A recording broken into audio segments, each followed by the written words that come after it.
누가복음 23장 44절로 56절까지입니다. 같이 읽습니다. 시작.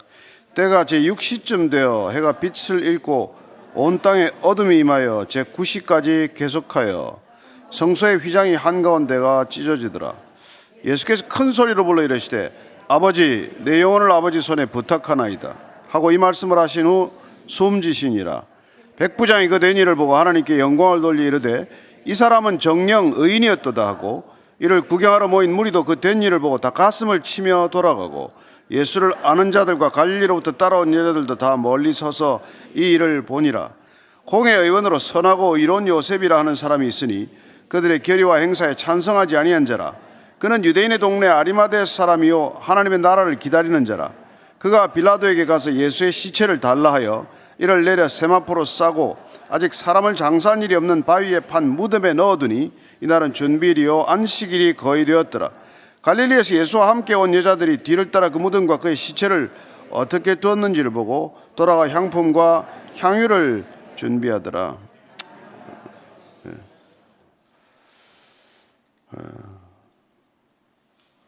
믿음은 감춰지지 않는 우리 안의 열정입니다. 참된 신앙을 어찌 우리 안에 가두어 둘 수 있겠습니까? 활화사처럼 폭발을 하지는 못할지 몰라도 솟아오르는 이 신앙의 뜨거움은 반드시 누군가에게 드러내게 되어 있는 것이죠. 오늘 우리는 그런 신앙인들을 보게 됩니다. 44절 45절입니다. 시작. 때가 제6시쯤 되어 해가 빛을 잃고 온 땅에 어둠이 임하여 제9시까지 계속하며 성소의 휘장이 한가운데가 찢어지더라. 제6시쯤 되었다고 되어 있습니다. 예수님은 오전 9시에 우리 시간으로 오전 9시에 십자가에 달리게 됩니다. 그리고 오후 3시쯤 운명하게 되시죠. 한 6시간 십자가에 달려있는 시간입니다. 근데 지금 정오쯤 되었어요. 십자가에 달리신 지 한 3시간쯤 지난 시간이 되었을 때 이해할 수 없는 사건이 일어납니다. 해가 빛을 잃었다고 되어 있어요. 온 땅에 어둠이 임했다고 되어 있습니다. 그리하여 계속 짙은 어둠이 자꾸 드리워지는 대낮에 그런 일이 일어나는 것입니다. 다른 데 보면 땅이 흔들렸다고 되어 있어요. 하여튼 갑자기 아마 사람들은 두려워졌을 것입니다. 왜 이런 일이 일어나나? 빛으로 오신 분을 십자가에 매달았는데 어둠이 내리지 않겠습니까? 굉장히 상징적인 사건이겠죠. 원래 세상의 본질은 어둠이었는데 하나님께서는 이 땅에 빛으로 그 아들을 보내셨는데 그 빛을 다시 제거하고자 하는 그런 어두운 세력들 앞에서 다시 한번 너희들이 원하는 어둠으로 빠져들게 하는 것이죠. 예수님을 거부하는 곳마다 어딘가에는 어둠이 짙게 드리워지게 되어 있습니다. 예수님은 요한복음 8장 12절 말씀 보면은 우리가 잘 아는 말씀이지만 같이 읽습니다. 시작. 예수께서도 말씀하여 이르시되 나는 세상의 빛이니 나를 따르는 자는 어둠에 다니지 아니하고 생명의 빛을 얻으리라. 주님 따르는 건 무슨 일을 겪는 일입니까? 빛 가운데로 나아가는 것이죠. 생명의 빛을 얻는다고 되어 있습니다. 그분은 생명의 빛을 비춰주기 위해서 오신 분이죠. 9장 5절을 한번 더 읽을까요? 시작. 내가 세상에 있는 동안에는 세상의 빛이로라. 그분은 세상의 빛으로 오셨습니다. 이 빛을 우리가 이렇게 받고 누리고 그 빛을 증언하기 위해서 살지 않으면은 우리 그리스도인으로서의 삶은 무슨 의미가 있겠어요? 그래서 베드로는 실족했지만 다시 그가 일어났을 때 이분께서는 우리를 어둠에서 불러내어 기이한 빛으로 인도하신 자의 영광이구나, 이걸 고백하게 되는 것이죠. 그분은 빛 가운데로 나오신 분입니다. 히브리서 10장 19절 20절 말씀 같이 읽어볼까요? 시작. 그러므로 형제들아 우리가 예수의 피를 힘입어 성소에 들어갈 담력을 얻었나니 그 길은 우리를 위하여 휘장 가운데로 열어놓으신 새로운 살 길이요 휘장은 곧 그의 육체라. 그의 육체로 휘장을 찢는 사건도 일어났습니다. 어둠 속으로 짙은 어둠이 드리워진 것도 있지만 성전에 있는 성소에 성소와 지성소를 갈라놓는 휘장이 이렇게 찢어진 것이죠. 그 성전이 무너지는 것과 마찬가지 사건입니다. 성전은 잘 아시다시피 모든 사람이 출입할 수 있는 뜰이 있고 그 다음에 제사장들만 출입할 수 있는 성소가 있고 대제사장만 1년에 단 한 번 희생 제물의 피를 가지고 들어갈 수 있는 지성소가 있고 그 지성소에는 언약궤가 있죠. 거기 시언자는 바로 하나님의 임재가 있는 곳입니다. 그래서 휘장은 하나님과 죄인을 갈라놓는 차단막과도 마찬가지고 가림막과도 마찬가지죠. 근데 그게 찢어지지 않게 만들어져 있습니다. 그걸 뭐 사람이 칼로 찢는다고도 잘 찢어지지 않아요. 근데 그게 위로부터 아래로 이렇게 갈라지게 됩니다. 쭉 찢어져서 하나님이 더 이상 그 안에 머무르지 않고 나오시겠다는 거예요. 그분 나오셔서 우리와 함께 있기 위하여 그 휘장을 찢어 놓으셨습니다. 근데 오늘 히브리서 기자는 그 휘장이 예수님이라고 말씀하십니다. 그분의 육체가 찢어진 거나 마찬가지라는 것이죠. 그래서 휘장이 찢어짐으로써 새로운 길이 열리게 되고 그 길은 새로운 우리가 살 길이요 우리가 영원으로 들어가는 문과도 같은 것이죠. 이런 이해할 수 없는 납득할 수 없는 일들이 일어나게 됩니다. 아마 성소에 있었던 사람들은 혼비백산했을 것이고 또 어둠이 내리면서 구경하겠다고 몰려서 떠나지 않던 사람들도 점점 마음이 불안해지고 편치 않은 시간을 맞게 된 것이죠. 예수님께서는 이제 마지막 우리가 소위 가상 7언 중에 마지막 말씀을 하시고 운명하십니다. 46절입니다. 시작. 예수께서 큰 소리로 불러 이르시되 아버지 내 영혼을 아버지 손에 부탁하나이다 하고 이 말씀을 하신 후 숨지시니라. 큰 소리로 불러서 지금 큰 소리 낼 수 있는 상황이 아니죠. 모든 진액이 다 빠져나가고 무슨 힘이 남았겠습니까?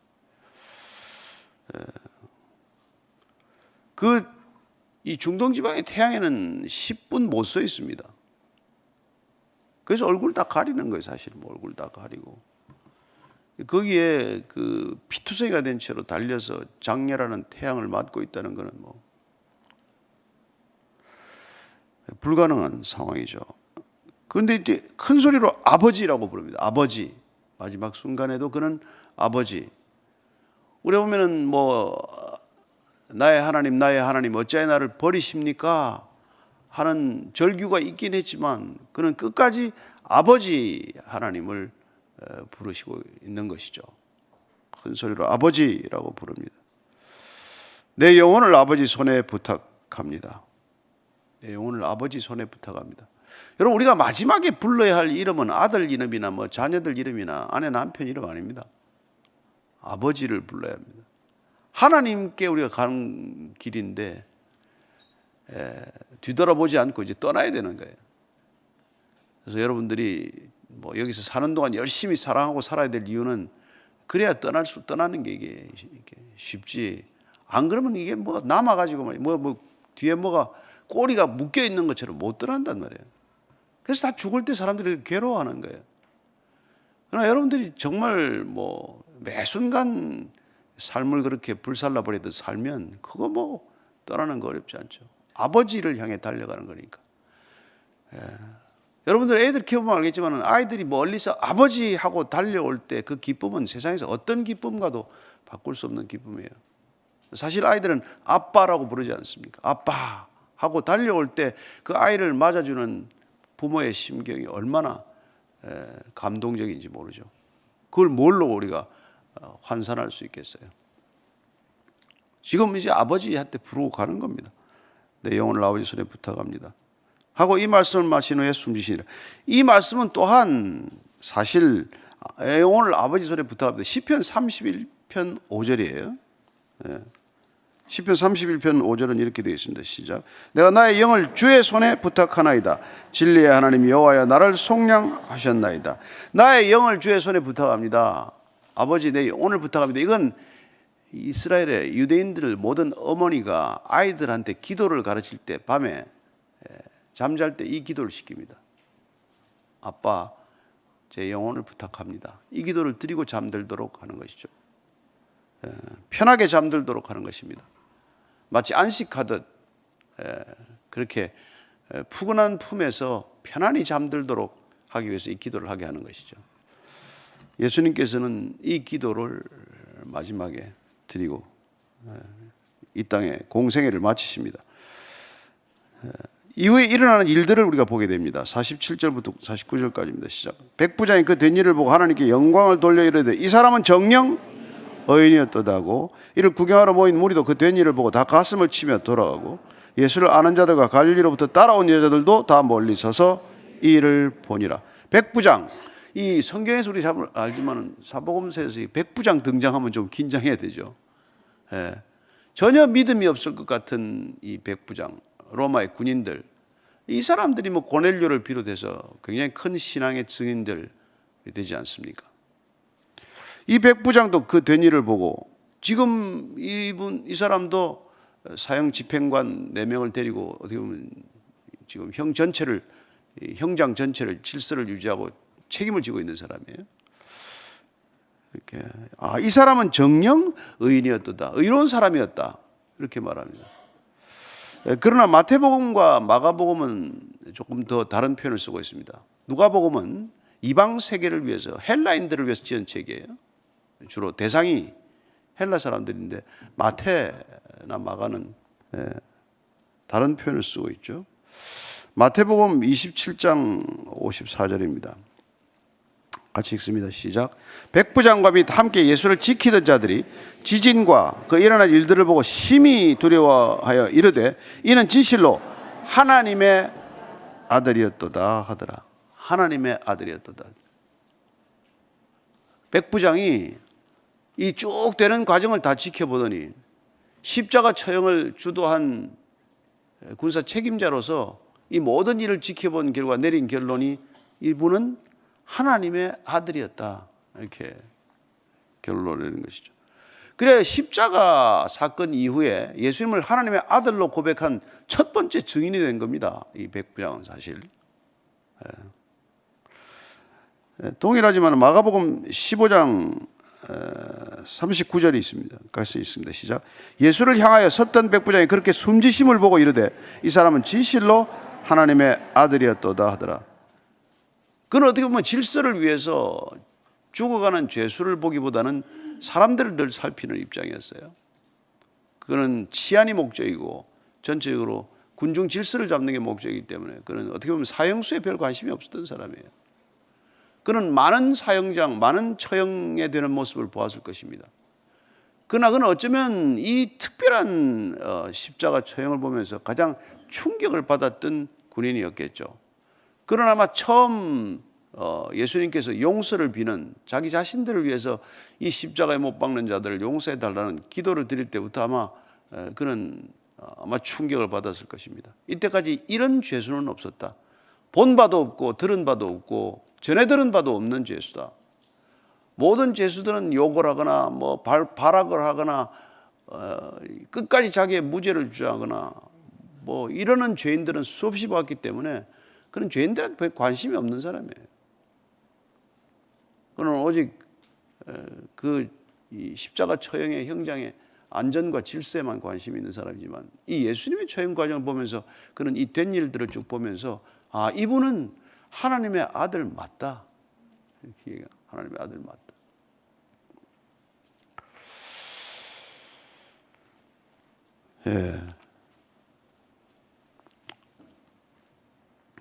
그러나 사실 이 말씀은 예수님께서 이미 예고했던 대로 일어난 일입니다. 요한복음 12장 32절이에요. 32절. 같이 읽습니다. 시작.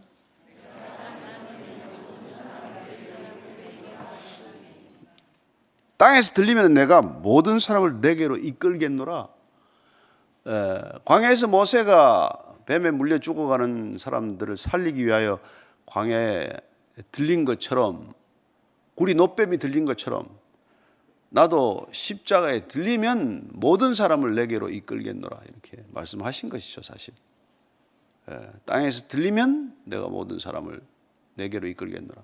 그런 면에서 보면 십자가는 자석과도 같습니다. 십자가에 끌리는 이 자력을 느끼게 됩니다. 그것이 강력한 자력, 십자가의 자성에 이끌려온 첫 번째 증인이 백부장이 된 것이죠. 그렇습니다. 이 십자가는 사람의 마음을 열어젖히는 놀라운 능력을 가지고 있고, 그리고 그 마음이 열린 사람들이 주님께로 이끌려가는 그런 강한 자력을 갖고 있는 것이죠. 그래서 이제 구경하던 사람들이 내려와 봐라, 와서 내가 메시아라는 것을 증거해봐라고 그렇게 소리 질러대던 사람들이 가슴을 치면서 회개하는 거죠. 어쩌면 이 일로 해서 사실 많은 사람들이 회개를 시작했을 것입니다. 나중에 베드로와 요한이 설교 한 번 했다고 3,000명, 5,000명 돌아오는 게 그 정지 작업이 되지 않고 그러지 않습니다. 주님께서 이날 이 사건으로 사람들의 마음을 다 무너뜨리고 계셨기 때문에 그런 것이죠. 그래서 우리가 무슨 복음을 전했는데 단숨에 예수 믿겠다고 이런 일들을 결정할 때 본인이 해서 이 열매를 거둔 거라고 생각하면 큰 착각입니다. 특별히 저희들이 예수 영접 기도라는 걸 많이 하는데, 내가 능력이 나타나서 한 번 복음을 전했더니 그냥 예수 금방 믿네가 아니라 그 사람 거기 오기까지에 얼마나 많은 또 다른 기도들이 쌓여 있는지 모르잖아요. 그 어머니 이름도 모를 할아버지 할머니 기도도 있을 수 있고, 또 누군가 친구가 말도 이렇게 복음을 대담히 전하지도 못하고 늘 주위에서 맴돌면서 기도했던 친구가 있을 수도 있고, 뜻밖의 사람들이 뜻밖의 기도를 하는 일이 얼마나 많습니까? 한국이 6.25 전쟁이 나고 나서 전 세계에서 한국을 위해서 기도한 사람들이 굉장히 많습니다. 그중에는 50년, 60년 평생을 한국 땅을 놓고 기도하는 사람들이 있습니다. 이 땅에 한 번도 와보지도 않고. 여러분, 그런 사람들 때문에 이 나라가 여기까지 왔다는 것도 우리가 까마득히 모르는 일이죠. 그래서 우리도 또 이렇게 아침마다 기도하는 거예요. 열방을 품고 각 공동체 통독반이 나누어 가지고 전 세계 열방을 나누어서 지금 마치 지도를 찢어가지듯이 그 나라하고 우리하고 무슨 상관이 있겠습니까 생각할지 모르겠지만 그 나라를 품고 기도하는 것 하나님이 주신 마음이에요. 우리가 지금 기도의 빚 갚는 겁니다. 우리가 그런 기도를 받고 여기에 서 있는 거예요. 옛날에는 목사 하려면은 기둥뿌리, 나무 뿌리 3개 뽑아야 된다 그런 말이 있었어요.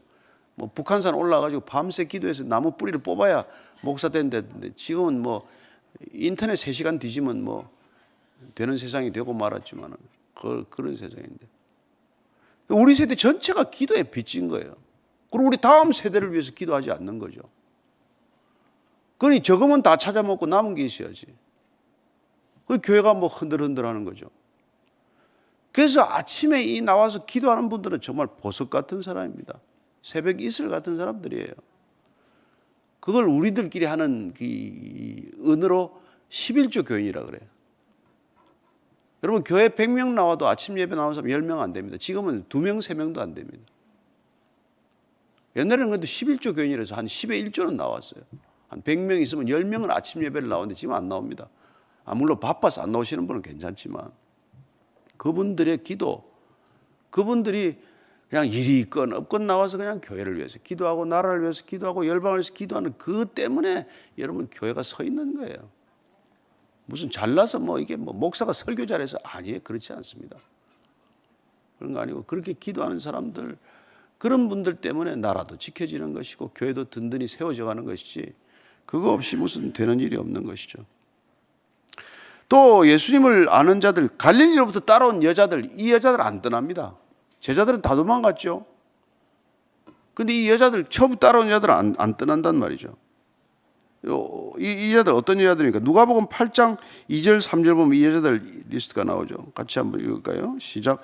또한 악귀를 쫓아내신과 병 고침을 받은 어떤 여자들 곧 7 귀신이 나간 자 막달라이니아라 하는 마리아와 헤롯의 청지기 구사의 아내 요한나와 수산나와 다른 여러 여자가 함께하여 자기들의 소유로 그들을 섬기더라. 처음부터 여러분 교회는 여자들 세상입니다. 여자들이 많이 따랐어요. 초대교회는 여러분 여자들이 대단히 활동적으로 일했던 때입니다. 예수님 일행과 예수님을 섬겼던 사람들은 전부 이런 여자분들이에요. 여성분들이 섬겼습니다. 그때 여성들의 지위가 없던 때 아니에요. 그러나 교회만이, 예수님만이 그야말로 대등한 입장을 인정했기 때문에.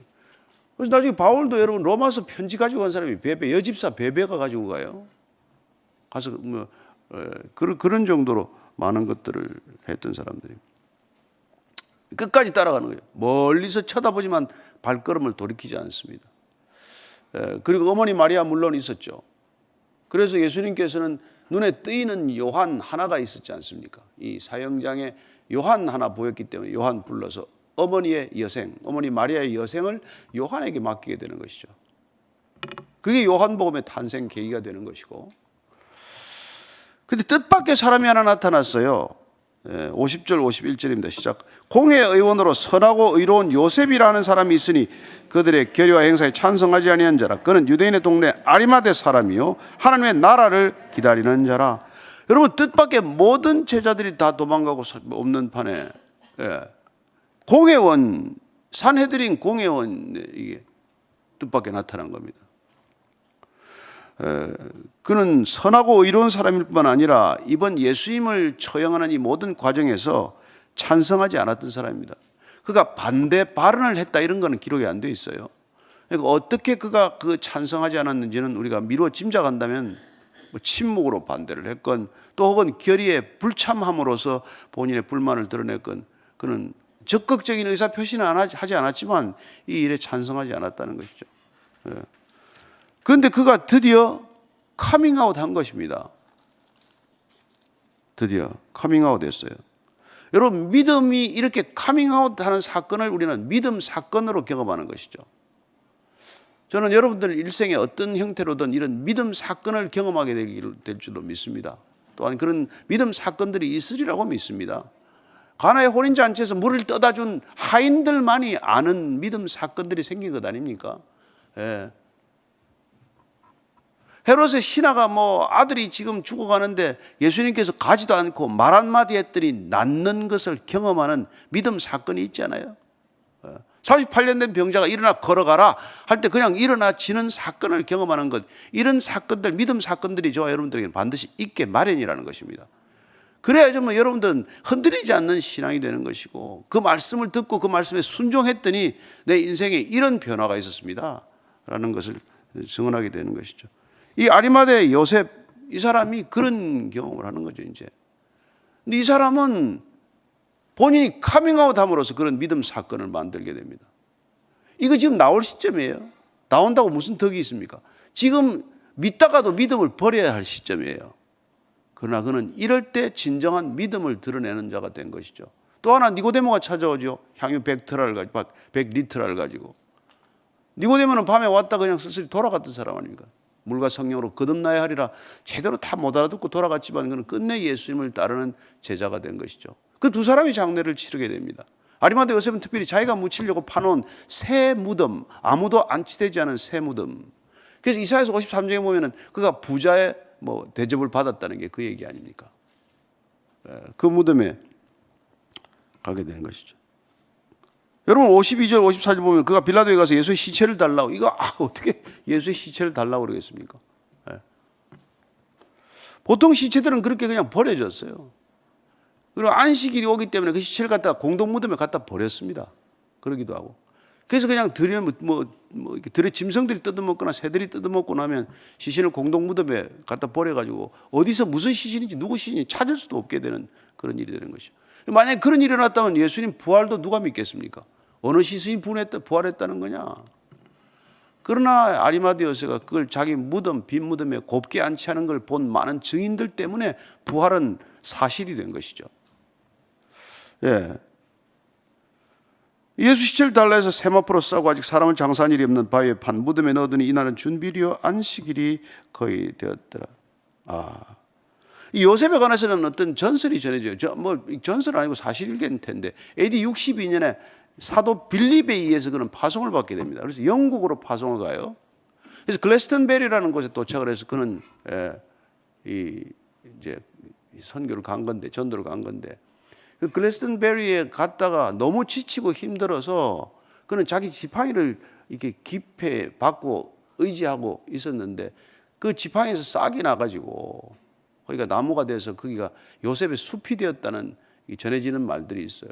그 자리에 영국의 첫 번째 교회가 세워지게 됩니다.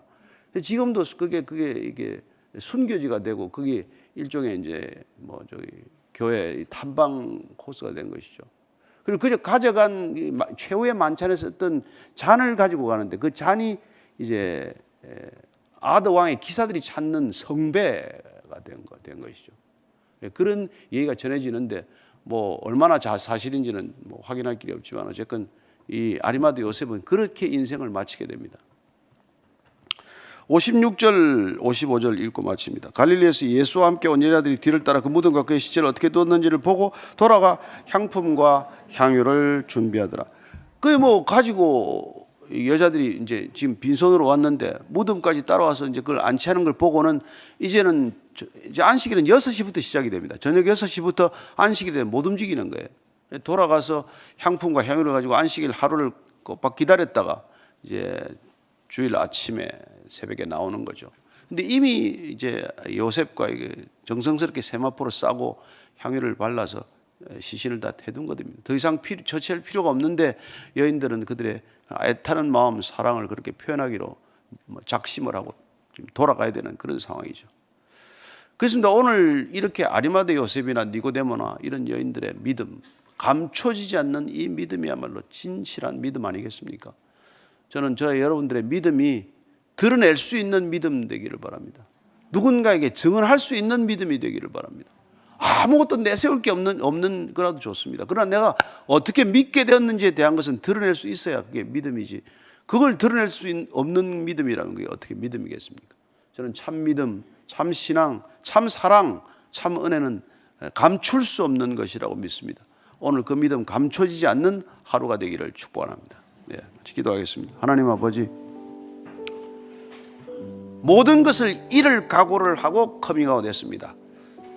사내들인 공회원 니고데모와 아리마대 요셉으로서는 예수님의 시신을 다루는 것으로 해서 더 이상 유대 종교 지도자들과는 아마 거리를 이렇게 가까이 할 수 없었을 것입니다. 그렇게 전부를 잃어도 좋다, 내 모든 것을 걸 수 있는 신앙 될 수 있게 해 주옵소서. 늘 한 발은 여기에, 한 발은 예수님께 이렇게 하다가 갈짓자 걸음 걷는 인생 되지 않게 하시고 소속을 확실하게 하고 내 믿음을 분명하게 하고 흔들리지 않는 믿음의 반석 위에 서게 하셔서 일생 남은 인생의 믿음의 여정 끝까지 잘 걸어가게 하여 주옵소서. 이제는 십자가에서 흔들림 없는 믿음의 본이 되신 우리 구주 예수 그리스도의 은혜와 십자가의 길 끝에서 늘 우리를 기다리시는 하나님 아버지의 사랑과 오직 십자가만을 바라보게 하는 성령의 인도하심이 오늘 그 믿음을 과감히 드러내고 주저하지 않고 부끄러워하지 않고 모든 것을 버려도 좋다, 모든 것을 잃어도 좋다, 모든 것 나는 이제 더 이상 의지하지 않겠다고 선언한 이런 아리마대 요셉의 신앙과 같은 믿음 갖기를 원하고 또 증언하기를 원하는 이전에 고개 숙인 참된 믿음의 형제 자매들 위해 지금부터 영원까지 함께 하시기를 간절히 축원하옵나이다. 아멘.